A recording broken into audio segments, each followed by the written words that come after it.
So in the 1970s, landlords was burning buildings in the South Bronx on purpose for profit and leaving 250,000 people displaced. Specifically, because most of the people couldn't pay their rent, landlords resorted to deliberately setting the buildings on fire for their insurance claim.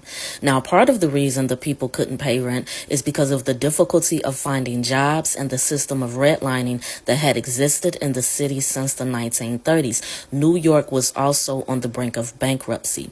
So with redlining, any neighborhood that had a 5 to 10% Black or Puerto Rican population was not eligible for loans, home insurance, or fire insurance. The media also heavily blamed Blacks and Puerto Ricans for burning their own houses for welfare money. And then the people themselves wind up doing it because they get relocated. They get welfare money better.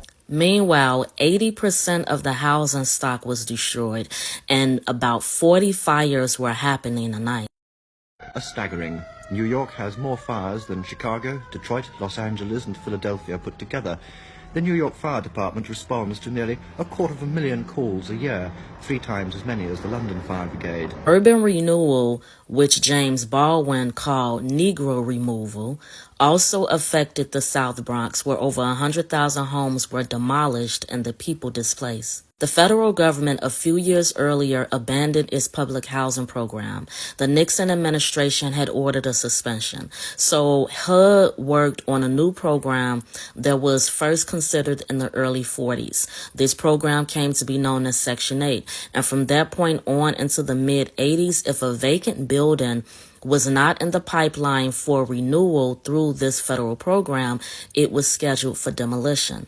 It is within this context that Banana Kelley was born. Banana Kelley's idea or purpose in organizing has been to try and save our neighborhood. Save it in a way in which the people that live here will somehow be able to control their housing stock. Officially incorporated in February of 1978, this group of neighbors chose to protect their piece of the South Bronx from the extensive burnings and abandonment on Kelly's Street curving block. That's why they named the Banana Kelley's kind of shaped like that.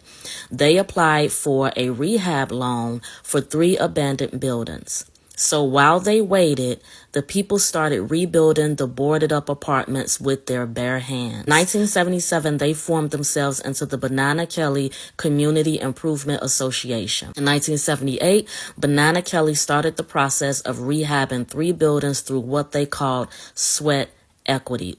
The brothers and sisters literally put their hands to the plow and worked together to rehab these buildings.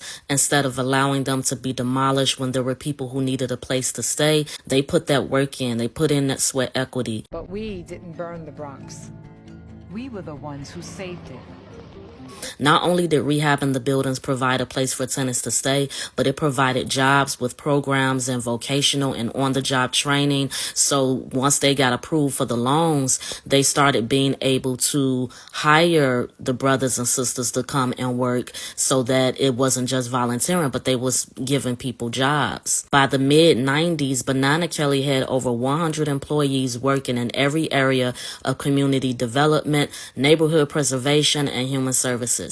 By this time, the organization had redeveloped over 2,000 units of affordable housing in the Hunts Point Longwood section, directly managed over 1,000 units, weatherized over 5,000 units of privately owned housing, provided over 1,000 families a year with targeted social and referral services, provided training for over 750 youth, and developed the first dormitory for homeless high school students. Early work of Banana Kelley in the 70s and 80s reminds me a lot of the Black Panthers of the 60s with their social programs and them doing the work, except they might not be as well known. So if you didn't know about Banana Kelley's organization before, now you know.